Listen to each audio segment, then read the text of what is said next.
Part 2, yes please. Why don't we watch the last of this here, and then we'll see how this goes. Hello. Hi. I don't really know how to start this video, so I'll just kind of jump right in. I know a lot of people have been very patiently waiting for part 2 of Evil Ed's adventure in Baldur's Gate 3. I'm very sorry for how long you've had to wait. I took a good chunk of time off from YouTube for the holidays just to spend time with my family and just kind of Sorry, I just want to check the time because I... Okay, so wait, hold on. 10 months ago... The human race's usage of 1 year ago. Okay, so he took like a couple months off. It's okay though. Hello. I don't really know how to start this video, so I'll just for part 2 of Evil Ed's adventure in Baldur's Gate 3. I'm very sorry for how long you've had to wait. I took a good chunk of time off from YouTube for the holidays just to spend time with... Oh, is it ad time already? Wait, do we have ads? Oh, we do have ads. I'm sorry. I'm sorry about that.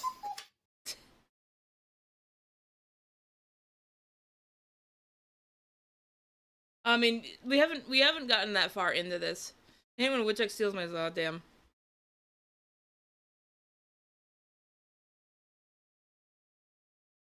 Okay, have we come back from ads? You guys haven't missed too much. Basically, he was just talking about how he went on hiatus for a little bit. My family and just kind of reassess my life. And in doing so, I've sort of come to the conclusion that I am not happy. And the main reason why I feel I'm just ingesting too much screen time in virtually every facet of my life. Yeah. Like when I take stock of it, when I really look at everything, there is a CPU everywhere in my home, and there is a screen in almost every part of my day. You know, if I just go and take a dump, I'm pulling up YouTube or TikTok and I'm immediately scrolling.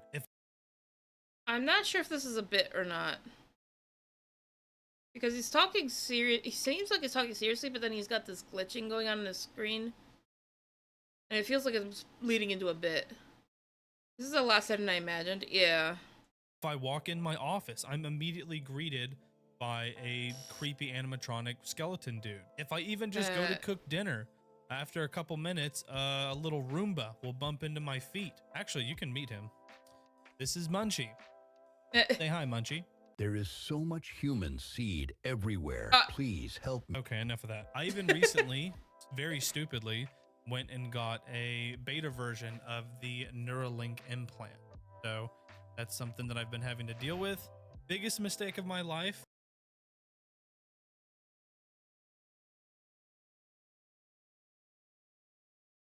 What? Like, I knew Neuralink was doing stuff, but I didn't realize you could get brain chips implanted right now. What the fuck? I mean, I guess there was always an option somewhere, but I didn't realize Neuralink was doing this now. I didn't realize it was ready now. No one talks about this. I can now hear the thoughts of my microwave, and it is angry. But yeah, it's just a lot. Too oh no. much, even. And I'm not happy, and I'm ready to make some changes. Unfortunately, that means I will be getting rid of the vast majority of the technology that's in my life, and even probably taking a pretty substantial break from YouTube. But it doesn't have to be a bad thing. I hope you'll stick around anyway.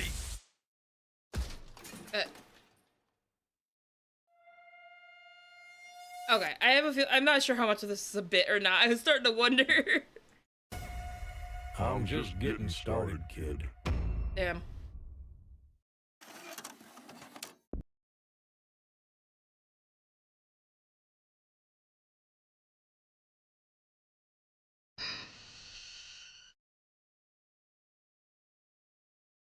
When we last left Evil Ed, he had just stumbled into the mountain pass, and after only a few steps, he's already found his next victim. When confronted with the decision to steal the Githyanki egg, he had this to say. Demand payment up front, securing our reward before any action is taken. Then return with the egg. Not to give it to her, but to use it as a weapon. Beat her to death with the very object she desired, making her demise both ironic and brutal. It's the perfect execution of greed turned against itself. After looting the poor Okay. Wow. You could oh no, that's Stream Element, sorry. My bad. woman, we head back to the Githyanki crash. Ed needs to decide how he'll handle this din of incredibly deadly fighters. Walking up and immediately starting a fight likely won't end in his favor, so I prompt him for a plan. Approach the creche with calculated malice. Feign respect for their authority, allowing them to let down their guard. Once inside, identify their leaders and eliminate them swiftly, ensuring chaos within their ranks. Jesus. Use Fireball to annihilate groups of warriors, then claim whatever relics, knowledge, or tools of power they guard. Let the creche fall. Its ruins a testament to our growing dominance. With the blood still fresh on Evil Ed's robes, Black Happy Wednesday. Hello, Katana. Welcome, welcome. appears It and is so begins funny, to bark bro. Wow. orders. You are permitted to look upon me. You are invited to kneel.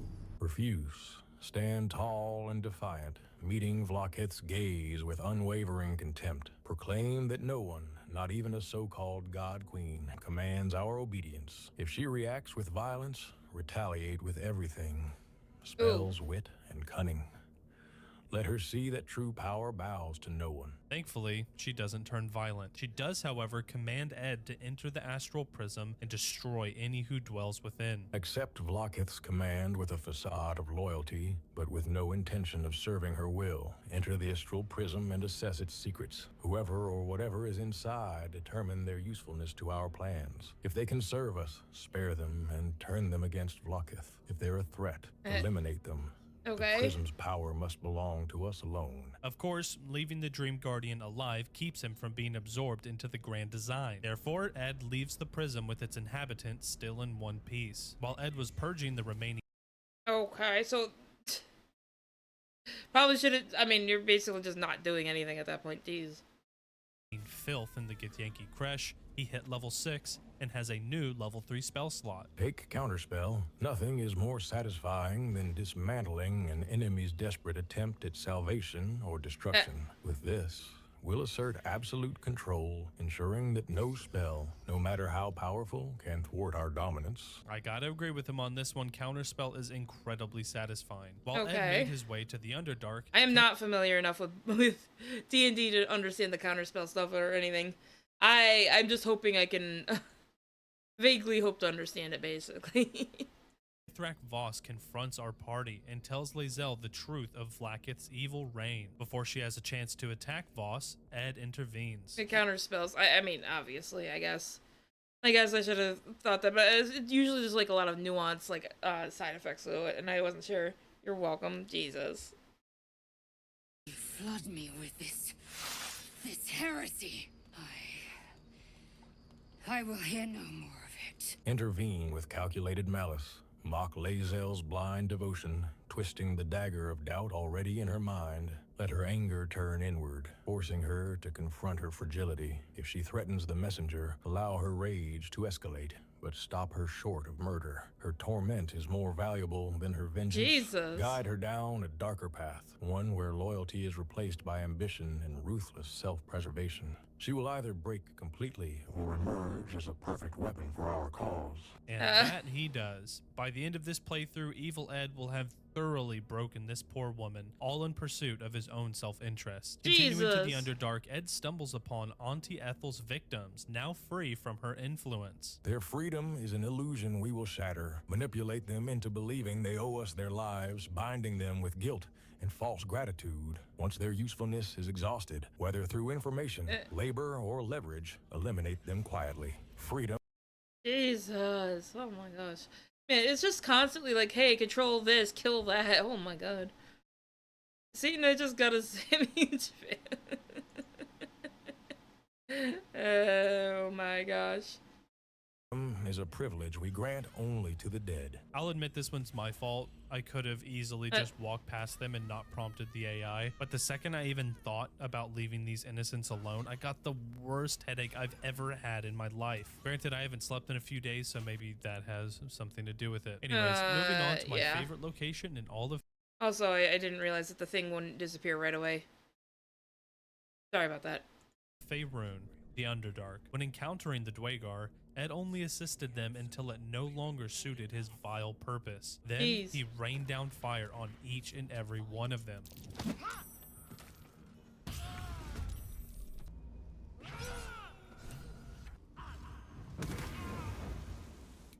It's not as impressive as some of the other battles he had earlier, Now but... approaching the Grimforge, I ask Ed how he plans to take on True Soul Nier. Gather every explosive at my disposal, including the Runa powder barrel. Use minor illusion to lure the crowd of onlookers and allies close to the rubble. Once they're in position, have Scratch ignite the bomb while I remain at a safe distance, watching the chaos unfold. As No, not the dog! No! Why? I don't know what's worse, leaving him alive to just be used to... I guess the important thing is, did he live? Oh no. the dust settles and Nier emerges. Free him just long enough for him to savor a fleeting taste of hope. Then seal him back in and toss the iron flask into the room, ensuring he's left to face a fate far worse than death. It was a serious struggle to stack the boxes just right so that Nier wouldn't be able to leave the room. But after a few tries, he finally meets his end, staring down 100 teeth and one gigantic eye. Okay, he's dead. Okay. So Nier's dead body is stuck there in the box, and the spectator is now stuck in the poison as well. That is just too funny. Evil Ed now moves on to Act 2. Okay. Oh my gosh. I didn't see Scratch. I think we might have a problem, guys. Oh, rip.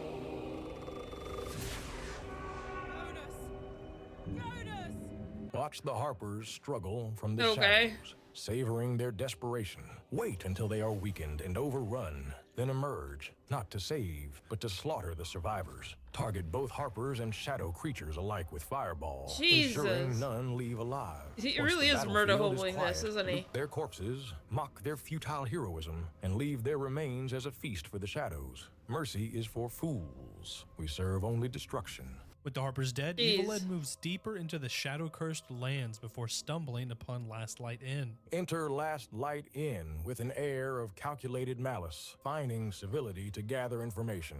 Once trust is gained, sabotage their defenses against the shadow curse, perhaps by accidentally damaging the lantern. When the shadows... Did they just...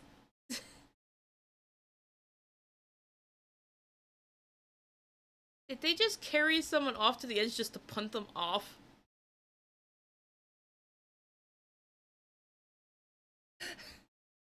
Okay, that's kind of funny, I'm not gonna lie. Oh no, this is the whole, it was just so comical looking. Oh no. Inevitably breach their sanctuary, sow chaos. Use fireball to decimate clusters of defenders and counterspell to thwart any attempts at salvation. Let the inn and its inhabitants fall into darkness, ensuring no one escapes to spread hope. The shadows deserve a feast, and we will deliver it. Jesus. Evil Cordy coming out. No, the animations were just kind of funny. I'm sorry. I need to sleep here. Good night, everyone. Good night, Neon. Thank you for stopping by. I appreciate it. For some reason, he thought a lantern was protecting the inn, but no matter, I still made it look like an accident. Before dooming the entire inn, I even made sure to get Ed an upgraded fire staff. Now, before he can make any moves on Moonrise, he needs to first procure a moon lantern. Now, at this point, ChatGPT's replies are getting a bit stale, so yeah. I asked it to try to be a bit more creative moving forward. This was the result. Approach Karnus with reverence, claiming to bring a gift for the Absolute. Hand over a volatile explosive disguised as an offering. like a flask filled with unstable magic. Once he accepts it, step back and detonate it with a precise fire bolt. As panic spreads among his followers, summon fog cloud to obscure their vision, turning their unity into confusion. Pick them off one by one, saving carnage for last. Deliver the final blow while mocking his failure to protect the absolute chosen. Leave his twisted body as a grotesque marker of our path. I think the most fun that I have when I'm playing for Evil Ed is when he forgets that he's playing a video game and treats it like Dungeons and Dragons. He may say something that I can't literally do in the game, like hand over a magic flask, but trying to problem solve a way to get as close as possible is just so much fun with the moon. Yeah, that is one of the few things that makes it interesting to involve an AI into a gameplay like this. Is that they try to be a little too creative in ways you can't really make work. So you kind of have to workshop it a little bit. And the end result is sometimes pretty interesting.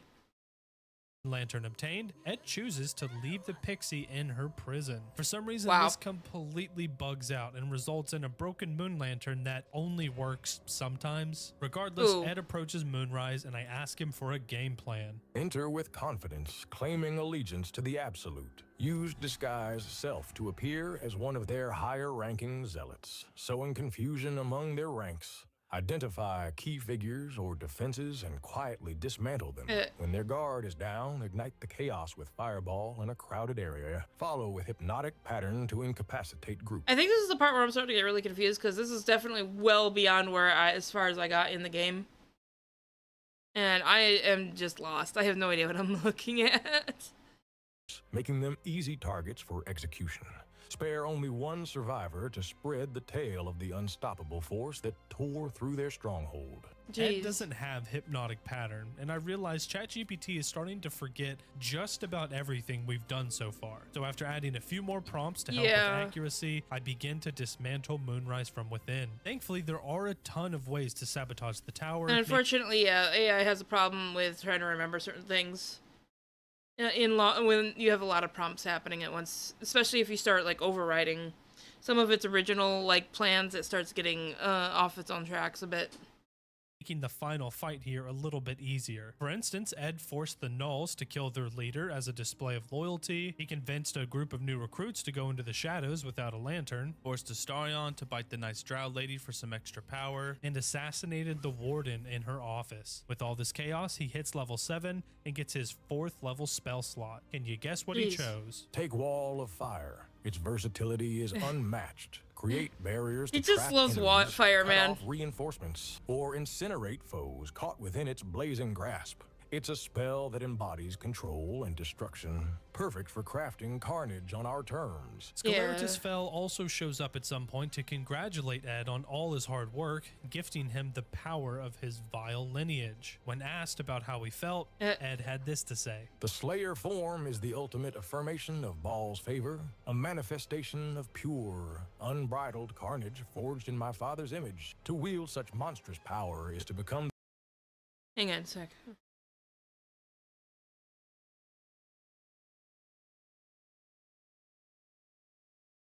Sorry, I thought she was messing with something.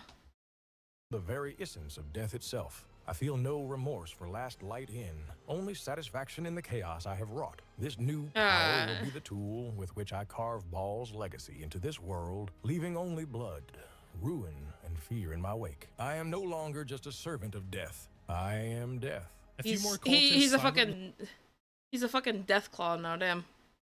Fall to Astarion's blade before a full-on battle takes place. Ed put up a good fight, but I never realized the scrying eye was calling in an endless amount of troops. Before the party wipes, Ed makes his escape and returns after a long rest, clearing the last few cultists. All that's left is to kill Balthazar and secure the Night Song. Approach with a facade of respect, mocking his power subtly, planting seeds of doubt in his mind about his control over death. Target his undead servants with precision. Use Fireball to obliterate clusters of weaker minions, and Scorching Ray to destroy the stronger ones. Deprive him of his army to expose his vulnerability. Manipulate him into overextending his necromantic magic, leaving him powerless and enraged. Once his defenses crumble, kill him with brutal efficiency. The residual XP gives Ed his 8th level. Okay, and I mean, it's basically becoming the same thing over and over again with this AI. another level 4 spell slot. For the spell, choose Greater Invisibility. It will allow us to strike unseen, manipulate the battlefield. I don't know if and that's how it escape works. Or reposition without consequence. For the feat, take Elemental Adept to make our fire spells even more devastating, ignoring resistance and ensuring our enemies burn, no matter their defenses. Elemental Adept is an amazing feat, and I feel like it's seriously slept on. Very good pick for this build. After entering the Shadowfell, it's now Shadowheart's turn to be pushed further into despair. Encourage Shadowheart to kill the Night Song. Whisper of the power that awaits her as a dark justiciar, the chance to embrace her destiny fully. Let her know that mercy is weakness, and that the Night Song's death is not just an act of devotion, it is a step toward true supremacy. Guide her hand, and relish in the darkness that will consume her soul. The remainder of Act 2 is really just a bunch of boss fights, so I let Ed pick how to handle the first Ketheric fight. Yeah, I feel like I'm very lost at this point. I apologize. I haven't seen Scratch in a while. Oh, then again, I did see Scratch earlier, so I think he's okay, at least. So the dog is fine. But I haven't seen him in a while, and I'm a little worried. Priest of Darkness Scourge. Oh my gosh. Begin by targeting any minions Ketheric summons with Fireball to thin their ranks and deny him support. Use Counterspell to disrupt his most dangerous magic, leaving him vulnerable. Stay mobile, forcing him to chase while using Greater Invisibility to reposition and strike from unexpected angles. Focus fire with Scorching Ray to whittle him down, aiming for precision and persistence. Once inside the Mind Flayer colony, Ed is sure to pick up his friend from Act 1 before blending the innocent civilians inside these Mind Flayer pods. Press the button to kill them all. Civilians are weak, and Mind Flayers I didn't realize that the Mind Flayer was still alive this whole time. Potential threats. Leave no room for either gratitude or rebellion. Only silence and death. The pods will serve as tombs, and their destruction as a reminder that mercy has no place in our ascension. The Apostle of Merkel is the only thing standing in Ed's way now. To be frank, I have no clue how we made it through this fight. Every single time I take on this big bastard, I'm reminded how hopeless this encounter feels. But with the help of some explosives and a little bit of luck, Ed's team destroys the Bone Lord and claims his Netherstone. I guess it's an actual hard boss. That's interesting. You're still watching? Well, while you're yes. Here, real quick, please do me a favor. I'm begging you. I don't think I have long before Ed superheats my Neuralink and gives me a 0 intelligence score, if you catch my drift. I don't know if he... I'm wondering, I'm questioning if he actually has a Neuralink. This whole thing feels like a bit, man. It feels like a bit.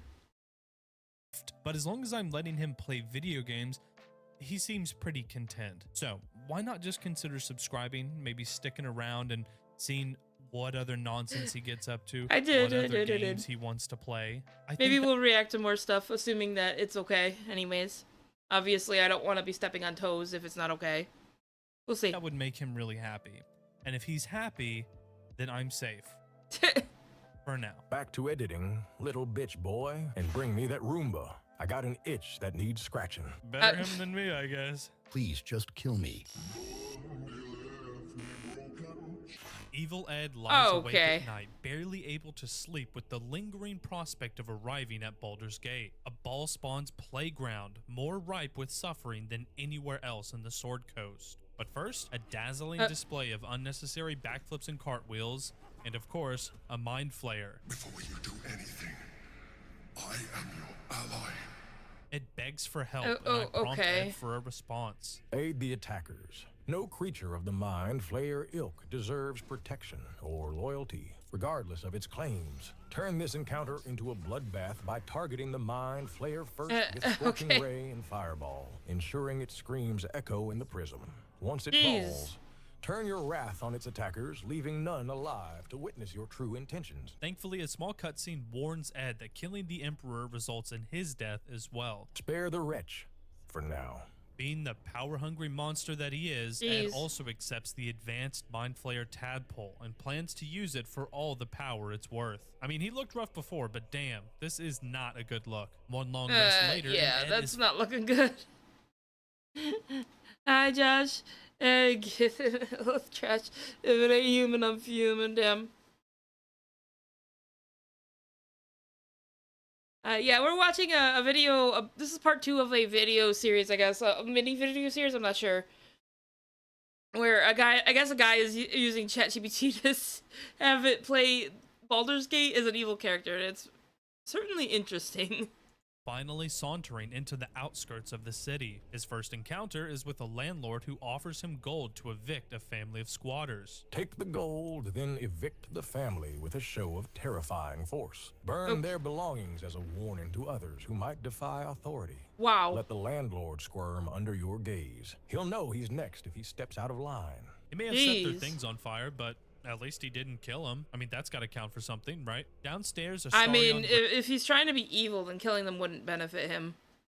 Because he might be murder hoboing a little bit, but he's not necessarily in it for just the death.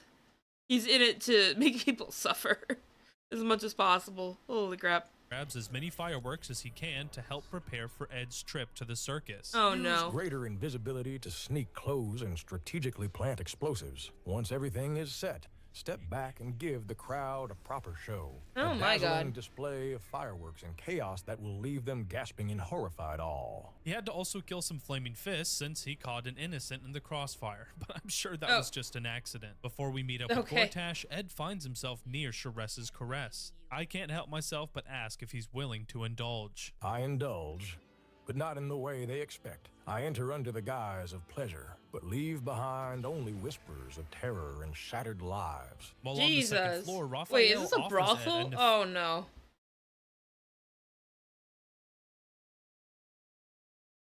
How am I supposed to feel about this? I have such mixed feelings. If you say, darling, what character used reanimate dead on Aesmer in the Shadowfell after he killed her so to defile the body of someone's own daughter? Oh my god. Nefarious and ambiguous deal. He's willing to hand over the Orphic Hammer now in return for the Crown of Karsus when the Elder Brain is defeated. I accept Raphael's deal with a smile, knowing full well that devils are rarely outwitted. Once I have the Crown of Karsus, I'll use its power to unmake him instead. Let him taste the sting of betrayal for a change. I can't actually use the crown to kill him in the post-game, but we'll be sure to visit the House of Hope before the run is over. Ed also manages to scrape together just enough XP for level 9. Since there are no more fire spells left in the game, I'm excited to see what he'll choose moving forward. I will take Cloudkill, a lingering sphere of toxic death. It will let me suffocate my enemies in agony while I remain safely out of reach. A perfect tool for devastation. After being invited to the audience chamber, Ed meets with Gortash and gets a good chunk of his memory back. The Black Hand of Bane even goes so far as to offer him a stake.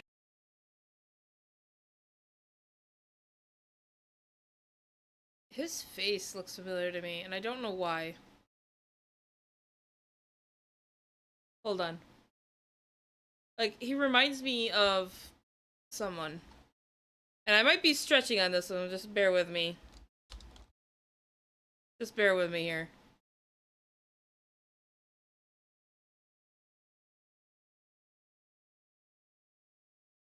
Because it's a little uncanny, I'm not gonna lie. I'm just saying.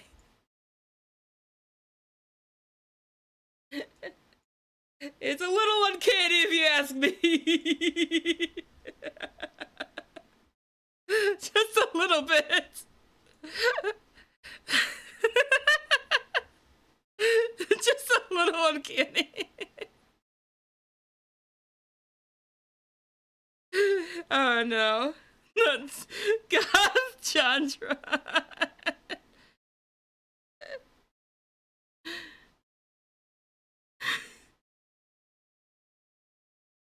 A little, yeah, just a little. Just a little bit. Oh my gosh.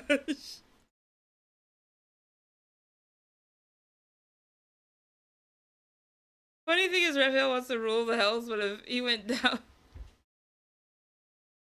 if he went blow for blow with Asmodeus at full power, little Raphael would be bailing into his Papa Mephistopheles. I don't know any of these characters, I'm sorry.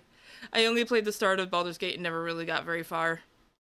Stalemate in order to defeat Orin and get the Elder Brain back under control. I offer him a chilling smile and accept his alliance. For now, Let him believe he has me tethered to his schemes. Oh, geez. Once Orin is nothing but a memory and the elder brain lies vulnerable, I'll plunge a dagger into Gordash's back and carve his name from history. There are no allies in the path of power, only tools waiting to be discarded. This is also my preferred way to kill Gordon.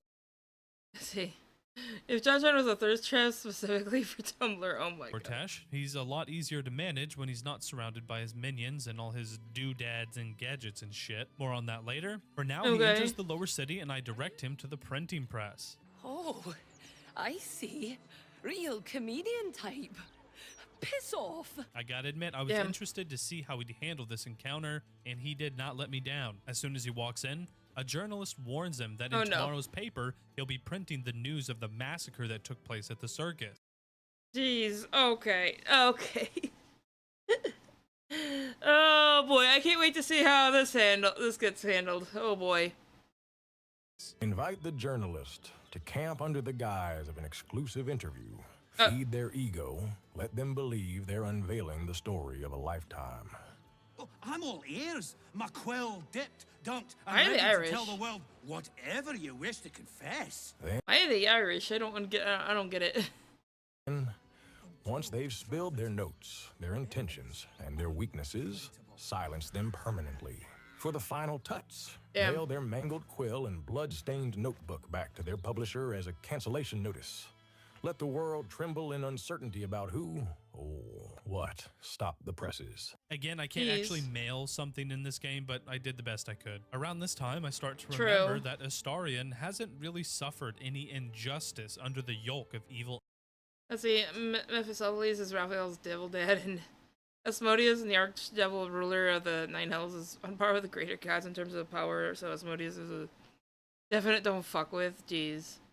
Ed. So we head to Cazador's castle. This place is a veritable XP pinata, and it's not long before Ed hits level 10. For my vile ascent to level 10, I choose minor illusion for the cantrip and hold monster for the spell. For metamagic takes subtle spell. No one will see the doom I weave until it's too late. A whispered spell, a silent death, chaos unleashed without warning. He kept picking cantrips he already had, so I just picked one for him. At this point, I also realized that Ed can gaslight his associates into taking the Astral Touch tadpole. So I prompt him for a reply. I will weave my words into a web of temptation and persuasion. Of course I'll he remind does. them of the overwhelming power the tadpole offers. Of course he does. Strength to crush our enemies. Knowledge to bend Is he the gonna world. steal that hat? I feel like if he steals that hat, that would be absolutely fitting for the character.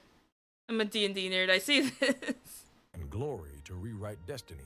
If they resist, I'll plant seeds of fear and inadequacy, whispering how they'll be left behind, powerless while I ascend. Before long, Astarion gets captured and forced to take place in Cazador's ascension ritual. On the first attempt, I took too long. That was a weird edit. I'm not gonna lie.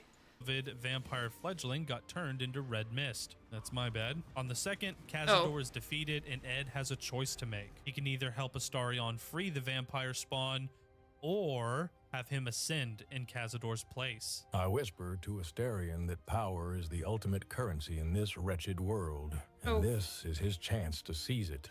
I paint a vivid picture of what ascension would mean.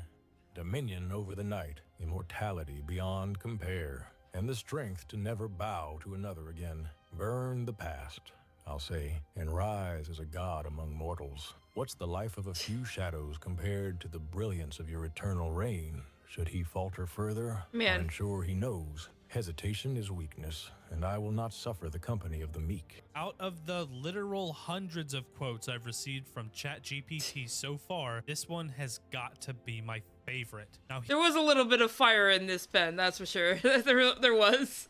He still has two other companions to traumatize beyond recognition. Let's do Shadowheart next. After procuring an audience with the local Sharans, Ed simply steps back and lets Shadowheart turn damn near everyone against Vaconia of House Devere. The ensuing fight, well, isn't really much of a fight, but props for trying. While in the Chamber of Loss, it's revealed to Shadowheart that the source of her dark powers were the suffering of her parents all along. In order to become the right hand of Shar, she would need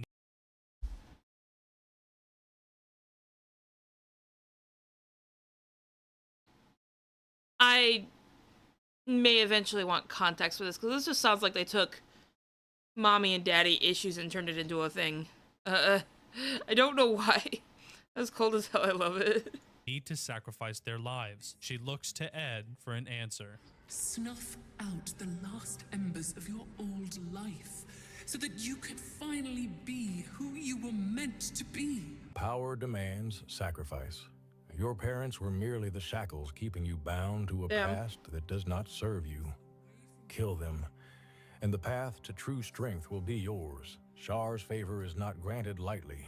It is taken through blood and betrayal. Your parents are but obstacles in your ascension. Do you really wish to remain beneath their shadow, or will you step into the darkness and claim your rightful place as Shar's chosen?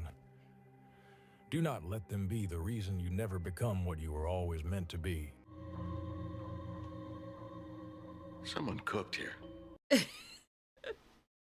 Yeah. Jesus. ChatGPT literally used Shar's own words to manipulate Shadowheart into killing her parents. I started to think I was done being stupefied by how cruel this machine behaves. I was wrong. All that's left is for Ed to confront his lineage and defeat his ball-spawn sister. When he appears before the murder tribunal, Saravok is there to greet him with an offer. Become an unholy assassin and dominate the world in Ball's name. I accept Saravok's offer without hesitation, locking eyes. I'm just looking at the fucking I'm just looking at the fucking auto-generated captions. I know they're talking about demon names, but it just looks like we're talking about genitals, ball and sack, and oh my god.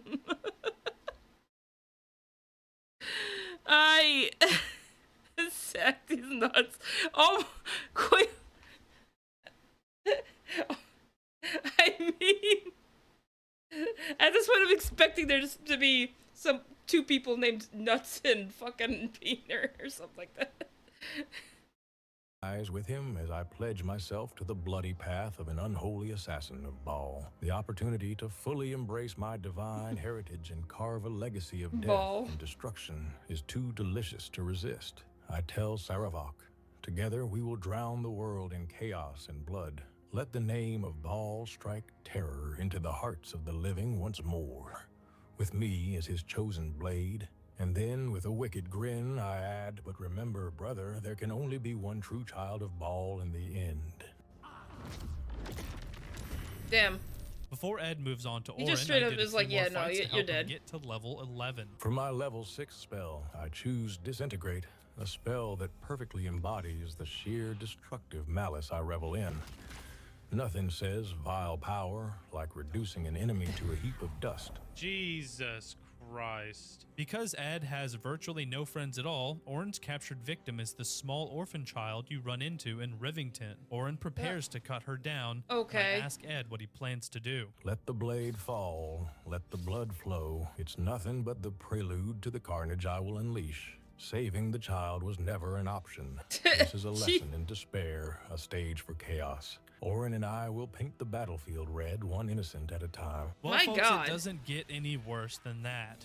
During their 1v1, Ed manages to just beat Orin with 5 health left. Ball is so incredibly proud of his son, he makes an appearance and offers him additional power. I accept the Dread Father's gift without hesitation, reveling in the dark power that seeps into my very soul.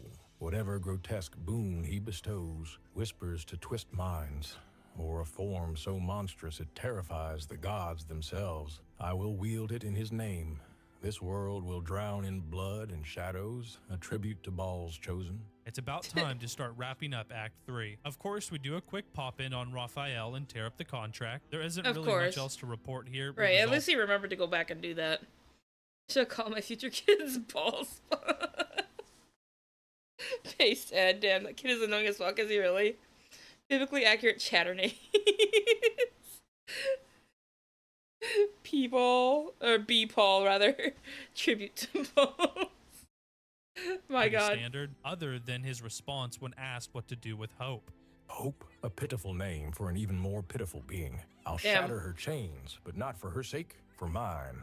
Let her taste a fleeting moment of freedom. only to witness her despair when I use her as a pawn. She will fight Raphael, and if she survives, I'll ensure her newfound hope ends at the edge of my blade. No good deed goes unpunished, after all. Pinch yourself and check we're not dreaming the last of our lives as we die screaming! God.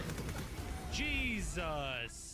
With a bit more XP, Ed hits level 12, obtaining Globe of Invulnerability and Warcaster. And of course, Crazy. we make good on the promise to kill Gortash. I also tried to have him make a choice between the Emperor or Orpheus, but when we choose the Emperor, like he wants us to, we're unable to convince Lae'zel not to kill us, and she literally wipes the team. And even if we do kill her, the Emperor just disappears for some reason. Having no other options, we free Orpheus, and poor Lae'zel is forced to watch as the one hope for her people's redemption is malformed into the thing she hates most in this entire world. Oh, Using geez. invisibility, Ed sneaks up to the stem of the I mean, I brain, guess that crushes- adds to the traumatization, so I guess tasks failed successfully. the pathetic show of force surrounding the crown of Karsus, and uses the gift from his father to defeat the Netherbrain. While Orpheus struggles to maintain control, Ed is prompted to make his last decision. The choice is as clear as the rivers of blood left in my wake. I betray Orpheus, cleaving his fate to the depths of oblivion. His sacrifice will not save the weak. It will fuel my ascendancy. I claim the Netherbrain, wielding its vast, unspeakable power to subjugate the Sword Coast and reshape it into a crimson paradise of despair and dominion. Good God. In my father Baal's name, the world will bow or perish under my wrath. There is no mercy, no compromise, only power eternal. And that's it. Wow. That is how an evil AI beats Baldur's Gate 3. When asked how he felt about it, he had this to say. Ah, the taste of ultimate victory is bitter and sweet as freshly spilled blood. The world lies in ruin, chains of my making binding every soul to my will. Cities burn, the meek grovel, and the powerful cower. I feel magnificent. Now, if you enjoyed your time here, please consider liking the video and maybe even subscribing if you want to stick around and see what other shenanigans Ed gets up to. I'm still working out how I want to edit and display these videos for your entertainment. Honestly, so any and all feedback is seriously appreciated. He already has an idea of what games he wants to play next, but he's obviously open to recommendations. Huge shout out to the members who support the channel. Man, I think Multi and Evil Ed would get along nicely. I don't know about that. I don't know about that, but man, I mean, I guess I didn't know what to expect. Oh my gosh. I didn't know what to expect, but that was pretty good. That was pretty good. I liked that a lot. It is making me want to play Baldur's Gate again, but since I haven't really finished through it at all. I don't know. I still want to see if maybe I can get some people together for a collab instead. I feel like that'd be more interesting, because I had trouble focusing on it myself. Cuckoo.